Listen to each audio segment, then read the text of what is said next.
Hi everyone, welcome back. Today we are going to create a basic GraphQL endpoint in Spring Boot.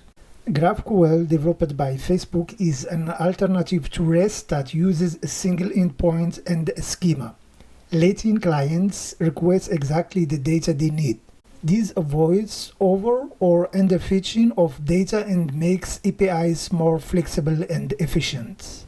We create a project with two entities, user and order, and define a schema that specifies the API contract. So in IntelliJ, we create new Spring Boot project like this.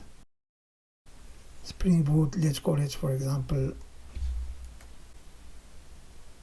Maven, Lombok, Spring Web, and Spring for GraphQL, and we create. So our project has been created. Now we define two entities. The first one is the user. We define it as record, and it has these fields: ID as long, name, string, and an email. We define the second one, order, again as record. Beautiful feature in Java, recent one, instead of using Lombok, and it has two fields, ID and total as double. Now, after that, we create two repositories with fake data. The first one for user, this is our repo. It provides fake data, so until now it looks like REST API. Let's create the second repository, and we provide this implementation. Just provide this list of orders. Yet, we will have to define our schema for the API. And as you see here, under resources, once you add the GraphQL starter, this folder is added to your project. And here we define our schema. We call it GraphQLs. And this is our schema, a simple one. We define this type, order, ID, and total is a float. You define the type of your field. This is the user name, our string, and as you see, it has a list of orders. This in turn accept a parameter. You can limit the number of orders retrieved by the client.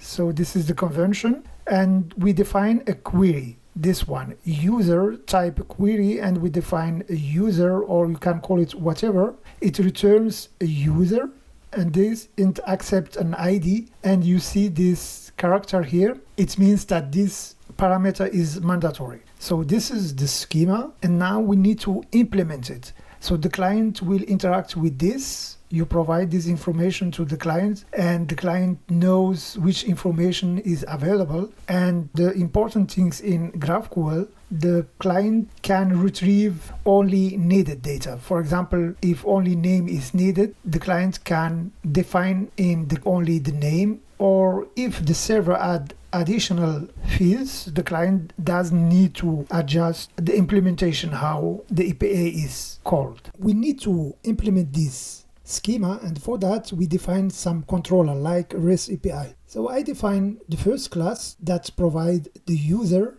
So let's create a new class, call it user query, and this is the definition. As you see, it is annotated with controller, the nonce one from the Spring Web, but the implementation or this annotation is the implementation of our schema definition. So this is the user argument. As you see, this is from GraphQL, and accept this argument ID, and this is how the data is populated. So this implement this query here. And now we need to provide the mapping between user and order, and therefore we will create a new controller.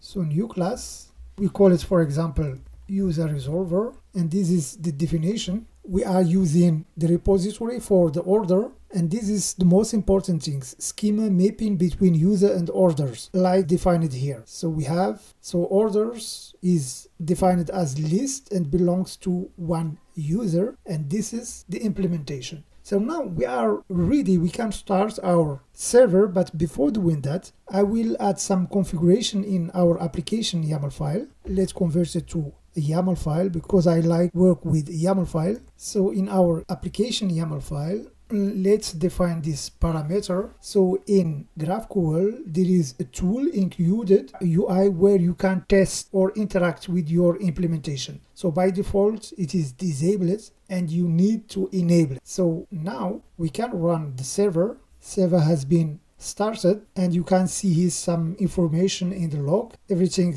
looks fine. And we open the browser to interact with our server.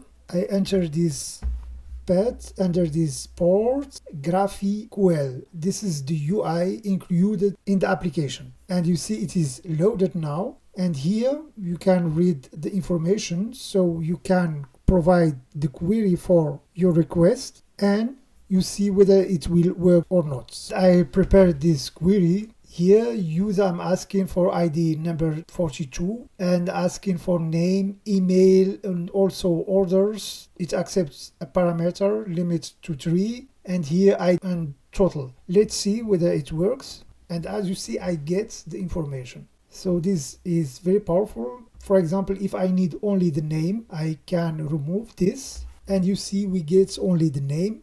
And if we need only this information, we can remove it here. This was a small demo, and the next tutorial will show you how to consume GraphQL API in Spring Boot and also in Angular, how to mutate the data and how to subscribe to an endpoint to get the data as received. So when there is some updates and the data, you will get it automatically. I hope you enjoyed the video. Thanks for watching and bye.